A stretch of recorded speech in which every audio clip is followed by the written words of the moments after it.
Ah, look, it's Shane here again. It's this exciting times. This is some of the floodplain that I only slashed, like 2 days ago. And you can see what's going on down here. I've started raking today to accumulate the biomass into top of the hill. The biomass becomes the hill actually on the floodplain. So you can see the growth that's happening here. I've cleared the biomass off so that we don't have lines of stuff from the slasher. I've put it into these mulch lines, which will become a tree planting bed. Once this melts down and does its magic a bit, I can come in here, no soil prep, just plant straight in here. It'll probably be a absolute truckload of mulberries will go in down here on this. I can just go and cut cuttings and stick them in the ground. It's awesome. So way more biomass here than I anticipated. I started off trying to shift this from the center across to these trees. I got kind of about halfway and the hay rake started choking. There was so much biomass, so I had to move in and shift some of it across to the trees, and then come back and start pulling what I already raked. And it's a bit of a dog's breakfast. I've got piles of stuff out here that I missed, but it's only a minor detail. It's no big deal. These trees here are December 21 planting and they've had zero attention. They got flooded in January after January 22.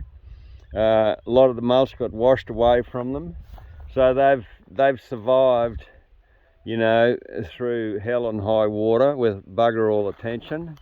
The cattle have given them a real hammering since I've been putting cattle in here, but they're trees. They're up there. We've got basically mollicanas, the Eucalyptus mollicana, casuarina, and black wattle. That's the predominant species I've got down here. And this is the first mulching, coming up to 3 years. In December it'll be 3 years since these trees went in, and this is the first time I've come along and done a mulching on them, which is, I don't know whether it's necessary or not, but I figured that I wanted to get that slashed material off the paddock so that we don't have like strips of no grass. So you can see the lines that the slash has left, and you can see the green in between. I want to remove all that stuff and put it into beds that I can plant trees into and give all of this grass a chance to grow. One of the issues on this country is the spacing between tussocks. So I want to work this stuff more and get closer spacing between the tussocks. And the other issue in this stuff is diversity. It's bloody 1.5 species in here. It's basically a bloody grass monoculture. So I want to come into here and start putting things in like chicories and plantain and stuff that have got a bit of a taproot that'll job down. I was less ambitious here with the rake.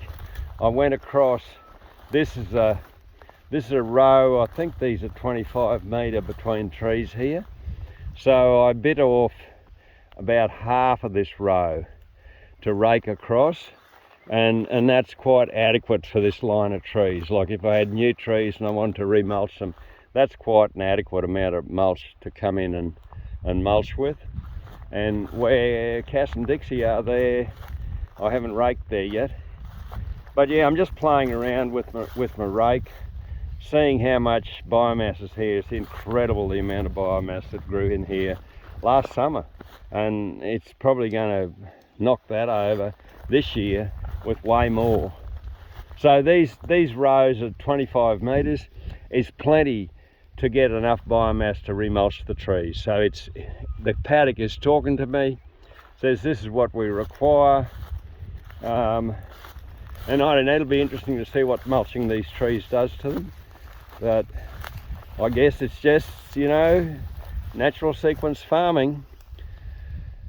Take it to the top to recycle a lot. So we're right on the lowest part of the farm on the floodplain. This goes underwater, but I'm making the top by making these mulch lines. That's the hill.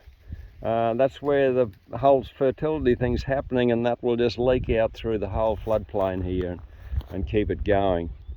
So yeah, I'm impressed. I'm impressed with the growth on this stuff since I cut it a couple of days ago. It is just leaping out of the bloody ground. It's ready to go, and it's telling me that this soil is, this is the part of the farm, this was the old irrigation paddocks during the dairying days. So you can imagine what it's had chucked at it. Crop King 88, probably urea, plenty of herbicides and insecticides, and they would have baled hay like crazy off it, or fed the guts, fed the hell out of it with cows. So this stuff was a real basket case. It's only come to grass in the last couple of years. It was just like weed city. A lot of Johnson's grass, a lot of other weeds, thistles, clockweed, blah blah blah.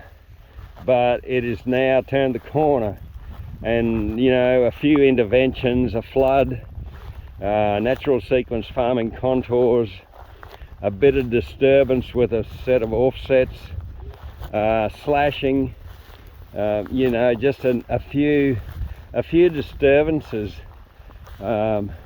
really kicked it in. And I think the big disturbance was the flood that went over here in January 22.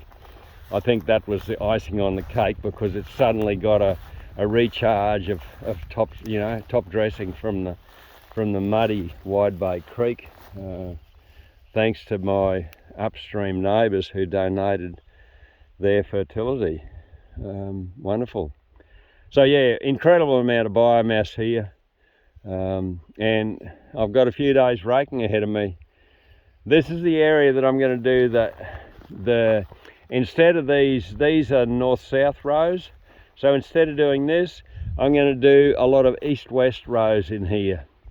The idea is to east-west rows. So on the south side of every tree row, I'll get a zone that will grow prairie grass and medics, because in the winter time, not much sun, the dew will stay on the grass until the middle of the day, and so rain or no rain, it'll grow green stuff here in the winter. And that's what I'm looking for, is to shift this country to winter active. So I've already got a summer